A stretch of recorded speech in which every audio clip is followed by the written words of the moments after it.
This is the Football Martin channel. My name's Martin Sanders, and I'm back today with our preview of Southampton's home game against Leicester City. Takes place this weekend at St Mary's, and Saints take on a side that got promoted from the Championship at the same time as ourselves, a team that won the 3-2-1. Welcome back to the Football Martin channel. Martin Sanders, and I'm here today with a pre-match preview of Southampton's home game against Leicester City. I'm going to have a very special guest on the show today. We're going to break down Leicester City and how they will attack this one against Southampton, and how do they fancy their chances against Russell Martin's Southampton. My special guest today is Jack from the Final Whistle. Jack, thank you very much for joining the Football Martin channel. How are you, my friend? Yeah, I'm good, Martin. How are you? I'm just glad the club football's back, if I'm honest with you. Yeah, we have to touch upon it, don't we? It's been the international break. It's been a pretty busy international break as well, because we come out of it and England have a new manager, Thomas Tuchel. He's taken the role as the England manager. Give me your first thoughts on that, Jack. Good manager, to be fair. He's won things, and so it shows how good he is as a manager. He's very experienced, and I think we kind of needed that, innit, with someone who knows how to win trophies and that. And I think I was talking about Pep and that before, but obviously Thomas Tuchel's in, and I think we just got to back him and see what happens. Obviously, the guy's got ambition. He'd like to win a World Cup or something, so maybe he can add that second star to England's badge by winning the World Cup. Yeah, you're not against a German man being in charge of the England side. You're okay with it? The thing is, best with man Thomas for the Tuchel, job, I guess now, isn't it? The thing is with Thomas Tuchel is he knows the English game well. He managed at Chelsea. He won the Champions League and so he knows it well. He knows quite a lot of the Premier League players that play for England. So I think he's a well-known manager as well, in it around the game. So as long as we can get a manager who can win us things, then we'll see what happens with him. But yeah, it's a good appointment, to be fair. Him or Pep would have been, I think I'd have been happy with. But yeah, we'll see what happens. But international football, this break is finished. There's one more to come in 4 weeks' time. So we get another block of 4 fixtures. It's a massive month for both Southampton and for Leicester. And it's a huge game on Saturday. Probably more so for Southampton than it is Leicester, I'd say. I think the pressure is really on Southampton because they don't have that win yet. Leicester picked up a massive 3 points, Jack, didn't you, against Bournemouth at the KP before the international break. Talk to me about that one. How did it unravel, Jack? How do I describe the game against Bournemouth? I thought we were very good first half. I thought we transitioned well in the game. I thought we did quite well. We played with some confidence.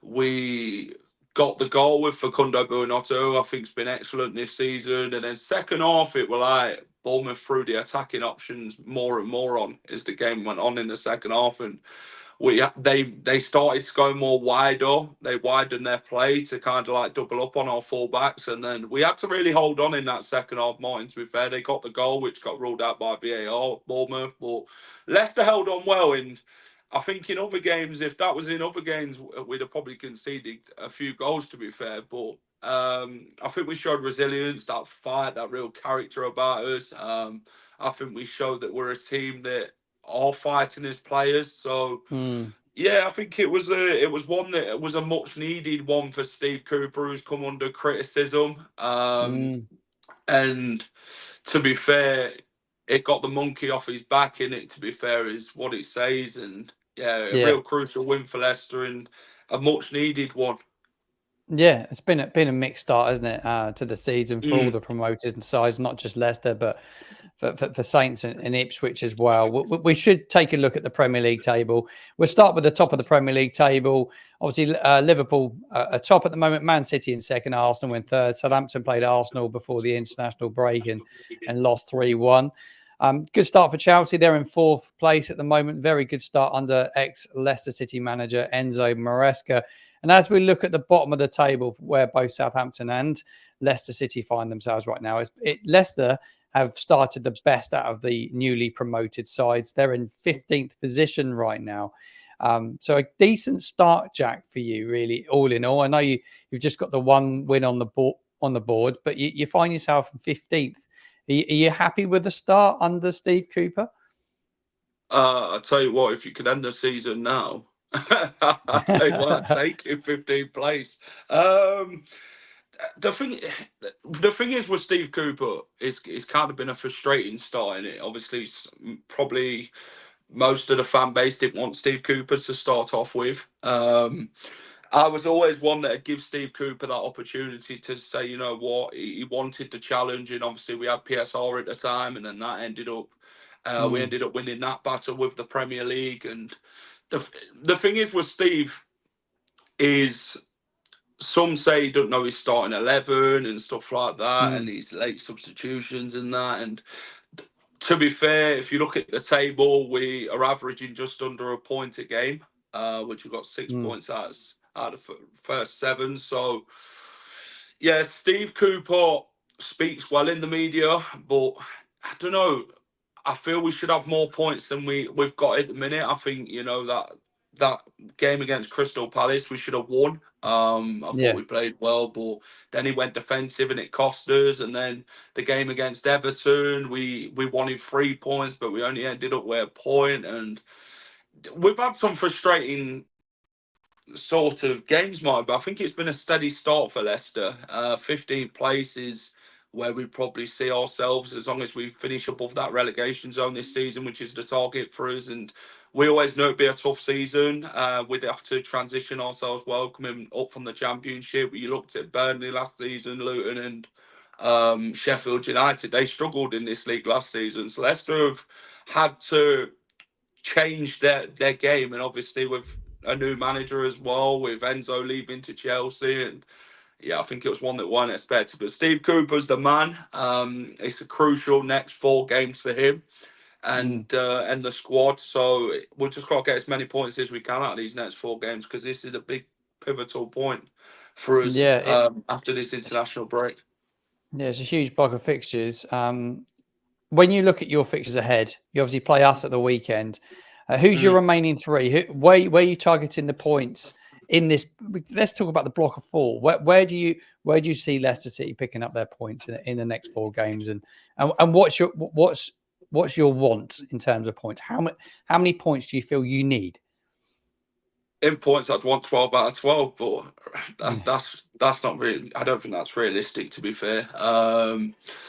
As much as I'd like 12 out of 12, but you look at our next fixtures after Southampton, we've got Ipswich coming up, but then we've got Forest just after Southampton. So Forest at home, Ipswich away, Manchester United away. I know Man United are having their struggles at the minute, aren't they, under Eric Ten Hag? So, you know, maybe we could spring a surprise there, who knows? But yeah, Forest, they've started off the season well, haven't they, under Espirito Santo? So I think that'll be a tough game, but it's one that the fans would like to win, with it being the East Midlands derby. You know, you always want to get that win over your rivals. And Steve Cooper's ex-club as well. He'd be wanting to get one over on them, won't he, as well?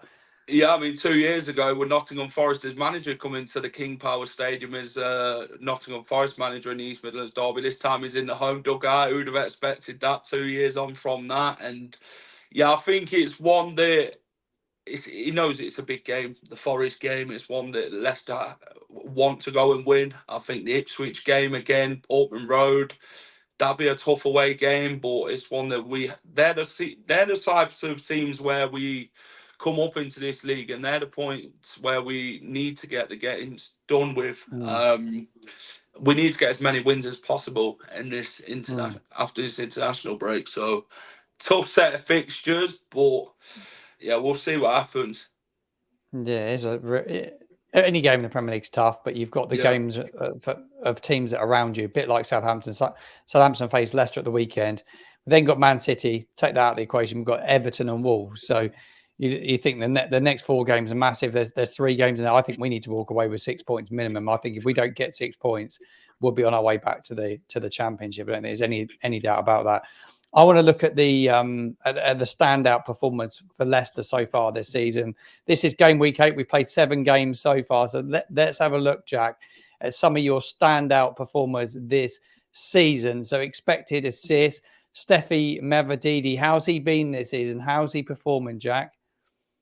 I think Mavrididi's adapted to the Premier League very well. You know, it looks like he's bulked up a bit since last season. He's really took his game by storm, in my opinion, Mavrididi. I don't think Steve Cooper kind of fancied him at the start because he weren't really getting picked to start. But then now he's kind of started. You can really see how Leicester have adapted well with him in the team. Wild Fast, another one.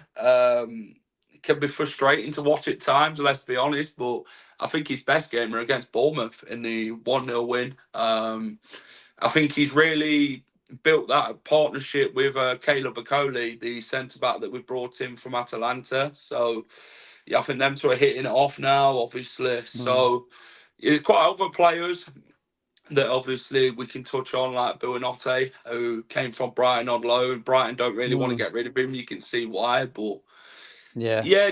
And then Jamie Vardy. I mean, the man himself scored 2 goals this season in the league. People write him off one season, saying, can he cut it another season in the Prem? He's proved that he can. So, yeah, he's your most experienced player. He's been at the club a very long time now, over 12 years at Leicester. So he knows what the league's about. And, yeah, he's still proving that he can hit it off, Martin. I've got some more stats on Jamie Vardy, actually, because he sits second in the charts here for the best performing Leicester City player at the moment. He's played the 7 games, scored the 2 goals. He's got an XG of 1.90, which I think is superb for his age. I really do.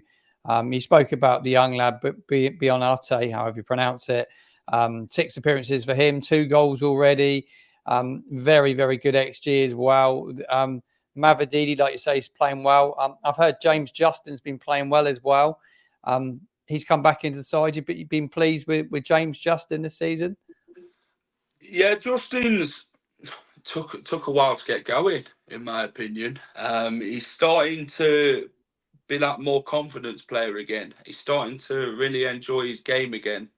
As a player, and Leicester fans have been frustrated because Ricardo Pereira hasn't got a sniff in the team this season. He's one that Leicester fans wanted to play at right back and James Justin at left back, but Steve Cooper's kind of changed it and gone with Justin on a right back position with Victor Christensen at left back. So yeah, Justin's had to adapt to that right back position, Martin. Obviously, he's more as a left back. So yeah, I think in the last few games he's got better. He scored a worldy goal against Arsenal away from home, 2 goals in fact. So yeah, I think Justin's just kind of like getting used to the league again. Yeah, no, it's interesting, isn't it? Because Pereira was so good at right back last season. But him and Walker Peters were the best 2 right backs in the division. Have you found, as a promoted side going back, that some of the players have found it a little bit harder to adapt to the Premier League? Is there players within the squad that have struggled at Premier League level? Is there a few for you when you look at it, thinking, actually, is this a step too far for a few of the boys? Not really. I think Hermansen's stepped up massively. He's been magnificent, hasn't he, Hermansen? He made 13 saves against Arsenal. If he'd made one more, he'd have got the record for the most saves in a game. Yeah, one of the best goalkeeping Premier League performances this season, you'd have to say. He was magnificent, wasn't he? They raved about him. It kept us from going like 7 or 8-0 down, Martin. Let's be honest. But no, I think the likes of people mentioned Harry Winks, and I don't know with Harry Winks. I think he's had a frustrating start, but he's that man where if you play a midfield 3, he's probably better. But then if you play a midfield 2 in the Premier League, I think Skip and Ndidi have been fantastic together in the last game. Obviously, Leicester fans have spoke about Harry Winks, haven't they? I know one Leicester fan mentioned it to you on yours. I think it was Blue Tinted Glasses about Harry Winks. So, and then I think Steve Cooper's he dropped Harry Winks last game, against Bournemouth, and people thought, hold on a minute, why are you dropping Harry Winks? And it paid off. But sometimes, as a manager, if things aren't working in midfield, you have to change certain things, and whether it adapts to it or not, then that's the gamble you take in football. But Steve Cooper seen that, he took Harry Winks out, and I thought Skipping and Ndidi were fantastic against Bournemouth. Yeah, no, it's interesting on Harry Winks. Flynn Downs for Southampton's had a very similar start to the season. Maybe had a little bit of a sticky start, finding it a little bit more difficult than maybe I thought he was going to find it. So we're finding the same. We are finding a similar thing with a few of our players. Right, let's look at some of the stats ahead of this one, Jack.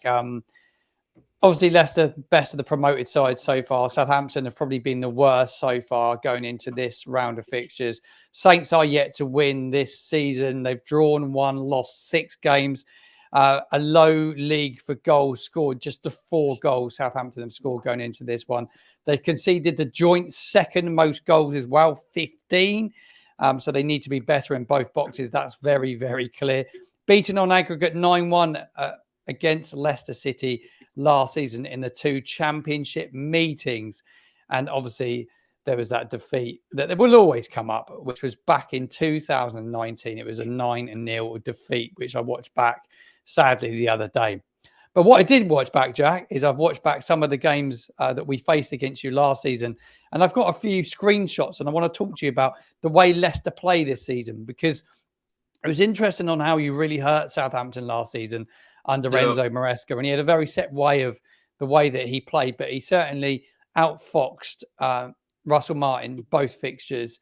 Obviously, there was that 4-1 defeat down at St Mary's early in the season, scored very, very early in the game. And it was pretty much put to bed by half time. The game at the KP was tighter in the first half, wasn't it? But it was all about how you played into this man, Jamie Vardy. This is a little bit later in the game. This is in the second half. And Drewsbury Hall and Harry Winks have circled both of those in this shot. But they were 2 players that really dictated the play for Leicester, I thought, in the 2 games. They played into Vardy, who would always drop off the 2 centre-backs for Southampton and find himself in a bit of space. And all he would do was look for Mavididi or Facundo, who caused us so many problems over the 2 fixtures. How do you approach games now? Because not only did you do this, look to play into Vardy, do you still look to play into Vardy as quick as you did in the final third? Steve Cooper's got a different approach, Martin. If I'm honest with you, he said he wouldn't change too much at Leicester from when Enzo obviously left, but he did. Obviously, new managers have to put a new stamp on things, don't they? Fatu's kind of like not got a sniff this season, if I'm honest with you, as much as we'd like as Leicester fans. You look at it there, that was playing the Enzo way, innit? That's kind of like how Pep would set up at Manchester City, where you'd look at your Rodris and your De Bruyne's. So he'd learnt quite a lot from Pep, Enzo, and he took it into the Championship. And you can see the way they play. I mean, you look at Vardy there, he's come off the back of the centre halves, he's creating that space, so it makes Southampton rethink about where they need to position as a team. And I think that Fatawu, Mavididi and Vardy front 3 last season I thought were fantastic. But this season it's not really been the case, Martin, if I'm honest with you, But like I say, when you come in as a manager, if things are working, you don't fix things that aren't broken. And I think Steve Cooper's done that too early, in my opinion. He's changed things too early regarding Fatawu and that, and taking him out. But yeah, you can see there. Look at that amount of Southampton players. And the amount of times that he went past the fullback, who in this shot is Ryan Manning as playing left back. The amount of times they looked to get the ball out of him. Nobody ever got touched tight to him. And he was always in that ability to get on the outside. He really, really hurt Southampton. When you look at all the screenshots that I put together, he was the one player that really, really hurt Saints. This one's from the home game, our home game. And again, the space in between the 2 centre-backs. This time, it was an interesting one, really, because you've got Drewsbury Hall that's picked it up. He's looking to get the ball in between the 2 centre-backs fairly quickly.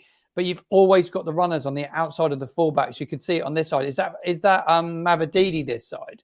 So you've got Mavididi looking to go on the outside. You have Fatu looking to go on the outside. Is that Fatu or Mavididi in the top of the picture? It's Mavididi. So it's Mavididi. These two against us last season caused us so many problems. And I just wonder, do you think you play these two because of the damage that they cause Southampton? This, Jack, is the first goal at the KP, actually. Fatu, yeah. Yeah, Fatu in behind the fullback again. Vardy's always on the shoulder of the centre-back as well. I just thought that the way you approached those games against us last season, those screenshots really show how Leicester hurt Saints last year. Different style of football, different tactics, Martin. I think Steve Cooper's... Will he not play that way against us at the weekend? Thinking that's what beat them last year over 2 games. We'll put 9 goals past them, using the 2 wide men, and letting Vardy drop off, find Mavididi, find Fatu. Do you think he'd not do that in this weekend's game? No, I think Mavididi starts. I think Vardy starts, but I don't see Fatu starting it. I don't think he's fancied Fatu to start most of this season. If I'm honest with you, Steve Cooper. He's preferred Jordan Ayew, if I'm honest with you, Martin. Then Facundo Buonanotte as well. And where does he play? Buonanotte. Where does he start in the side? What positions he taken up? Is it the one that Fatu played it? Buonanotte is more like the Dewsbury Hall type of behind the striker, and then he'll like fly out wide, didn't it, and create space out wide, and he'd like to come more inside. I think you look at Jordan Ayew, the Premier League experience that he offers. He's got a lot of strength. He likes to commit a lot of fouls against him from teams that, he's that hold-up player, isn't it? Jordan Ayew's not going to be a goal scorer. He's going to be the man that comes on and tries to dictate play. I think Ayew is more of, some would say, bring him off the bench. But against Bournemouth, I thought he had a decent game. He held up the ball well. He created that. He breaks up play, Jordan Ayew. I think that's what the word I'm looking at. He breaks up the play. And I think that's, if he gets against Southampton, he'll look to break up your play. So if you're kind of on top at that point, he'll look to kind of like get a few fouls made against him from your players. So that's the type of player Ayew is. But Buonanotte, he's been great. He's young, still learning the game. You can see how skillful he is, how positive he is in his play. He's really enjoying his football. And I think the guys, where everything comes through Buonanotte, when he starts, he creates most of everything. And I think he'll be the one that would be pivotal to one that you'd like to keep out against Leicester at the weekend. Yeah. Starting 11, do you see it being the same as the team that started against Bournemouth? Do you see, is there any injury concerns at this moment in time? Any worries? Everybody come back from international duty fit and well, or are you still waiting for the press conference? We're still waiting for the press conference, but I think he'll go with the same back four that started against Bournemouth. Justin, Christensen at left back, Fass, Akoli, Matt Hermanson in goal. Midfield is going to be one that we'll see what happens there. Does he bring Harry Winks back in, or does he stick with Oliver Skip and Ndidi? But then if you've won a game against Bournemouth and you've won the game, you don't fix things that aren't broken. So you leave it as it is and give it another round of games. Buonanotte, I think, will start. I think Mavididi will be there. I think Ayew will start. And then I think Vardy will be a man up front. Obviously, we've got Edouard, but I think Edouard's going to be the man that's probably going to come off the bench more times this season than start. Yeah, you speak about that victory against Bournemouth. Well, if you can go and get the win at the weekend, it'd be the first time since February 2003 that Leicester have got back-to-back wins in the Premier League. Steve Cooper said that the Foxes defended really well against Bournemouth.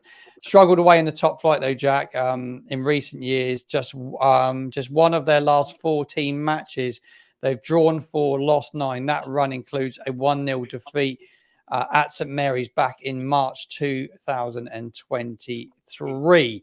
Do you see it changing this weekend, Jack? Do you see back-to-back Premier League wins? Do you see the points going back to the Midlands come Saturday at 5 o'clock?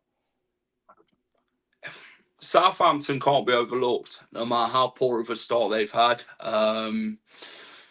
This is a game we need to win. I think this is where we look at getting the points, if I'm honest with you. The players will play with confidence after getting that first win for sure.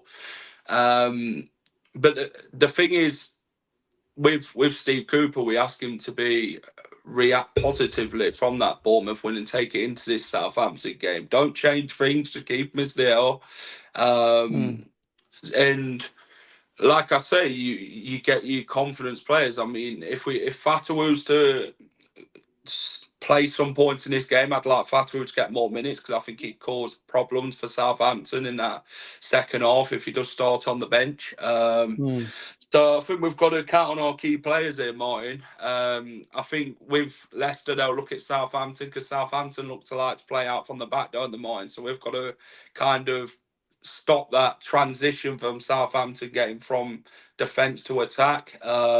We've got to be strong in midfield because I think the midfield battle is always key to winning games. And I think we just got to hold our own against Southampton. Obviously, Southampton they've got Tyler Diblin, haven't they, who's been causing a nuisance of himself for these opposition fans and teams. So, yeah, he's one to look out for me, Tyler Diblin. I think he's one that's highly spoke about on the South Coast. So, yeah, we've just got to take the game, team, Martin, and take our chances when it matters, you know. Obviously, last time in the Premier League, we lost 1-0 to you in it. So, yeah. Carlos Alcaraz with the goal on the night, wasn't it? It was a cold March evening, if I remember. I think it was on Sky Sports 5:30 kickoff. Am I right in saying that? In the Premier League? So. Yeah, Danny Watery goal, and that ended well. The only good news for us is it's not on a Friday night. It's not on a Friday night, so that gives me a little bit of relief. I think it's a really tough game. It's a tough game for us. Really tough game. I think we win this one though. Pressure's on our manager big time for this. He has to get a win. Like every fan down here expects 3 points. They have to get something because of the start we've had. To go 7 games. Not win a game, to concede pretty much the most amount of goals in the Premier League and not score anywhere and score like the second least. We've got to be better in both boxes. I think he not only will he change the way we play, I think he might have to change the personnel, certainly in the final third. I think he might just go with the big lad Onuachu up front. He come on against Arsenal and look really good, strong, powerful striker. I think if we're really going to get the ball to stick and really hurt Leicester, I almost think he needs to play him and Cameron Archer together. I think we need the two of them in the final third along with Tyler Dibbling and really have a go at it. But it could be a really tense one, Jack. That's for sure. Yeah, it's going to be one of them. It should be a good watch. I think both sides need the points, don't they? I think Southampton fans will obviously feel they need it more so with the start they've had, but yeah, I think it'll be a good battle between the two. Obviously, people at start of the season had Southampton and Leicester down there, didn't they, for the relegation? And I think some people call it the relegation mini league this season, don't they, Martin? Yeah, it is. It is a mini league, isn't it? How do you feel you've transitioned though from the Championship to the Premier League? Do you feel he's changed it, or do you feel he's gone with the same? Because when I listened to Talk Sport the other week, they were on about Ipswich and Southampton. They don't feel they've changed anything at all, the two sides, from the Championship. Is that a fair assessment, would you say, if you watch Southampton? Yeah, I think it's a fair assessment. I think he tried to tweak it against Bournemouth and it went totally tits up. But yeah, he's trying to play the same football out from the back, give it to the goalkeeper. But the biggest thing you find in this division is that teams press and there's more energy from some of these sides. And they get up the field, which makes your back line retreat, which makes it harder to get out. You're trying to play into midfield, and it just the players are so much better in the Premier League, and you get picked off. Now we played against the Bournemouth side, and it was pretty obvious how Bournemouth play. You're going to need to transition back to front really quickly, so you need a big target man up front. You need to try and get the ball to stick. We played an 18-year-old up front who's never played up front in the senior first team. in what was which is a South Coast derby. And we still tried to play the same way, really. We were slow in possession. We got caught on the ball, trying to use wide men with pace, and it just didn't work. And Bournemouth pressed in numbers, smothered Southampton, didn't let them out, and they just picked them off with 2-3 passes, and they were scoring left, right, and centre. 3-0 down inside 35 minutes.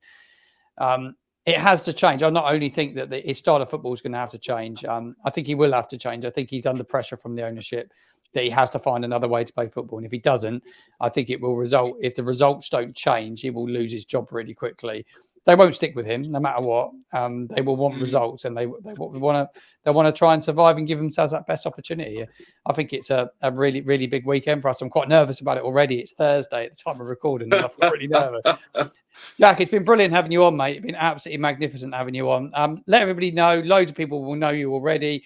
I'm pretty sure pretty much every one of my subscribers watch our prediction show, so they will know you. But for those of you that are just tuning in, not seen Jack before, where do we find Jack at the final whistle? Right, I'm going to give you a score prediction before I tell everyone. Oh, yes, we need score prediction. I didn't ask your score prediction. I tell you what, I'm going to go 2-1 Leicester. Vardy to score. I tell you what, I'm going to go Diblin to score for Southampton. Yeah, 2-1. I think it'll be a tight sort of type of game. I think this is one where both managers would want to win. I think Russell Martin be looking over his shoulder with how he started. Steve Cooper, he's got to win this game. If I'm honest with you, this is a pivotal game for Steve Cooper with the fixtures that are coming. So yeah, key game for both managers, and hopefully Leicester come out on top for me. But to find me, you can see my name, the final whistle. Go and find me on YouTube. We do match day vlogs. We do match previews. I'll be having Martin on my channel on Friday, so come and join us for that, 7 o'clock. We do the Premier League predictions, me and Martin, which will be on Thursday evening.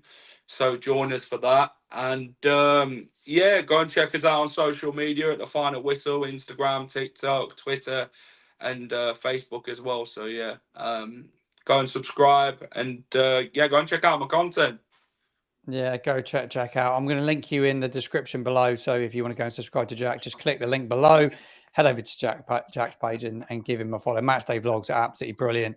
Jack, thank you for coming on today. It's been an absolute pleasure chatting with you. I'll see you at St Mary's on Saturday for a bit of a catch-up pre-match. We'll have a little bit more around the team news then, and we'll be able to digest the teams a little bit and break it all down. Make sure you subscribe to my channel as well. I'll be live at St Mary's on Saturday, where I'll be meeting up with Jack and some of his pals. We'll be getting some more score predictions on the day. We'll be looking at the team news, and I'll be doing post-match reaction from around the ground afterwards as well. Thank you all very much for tuning in today to the Football Martin channel. My name is Martin Sanders, and I'll see you again in another video very soon.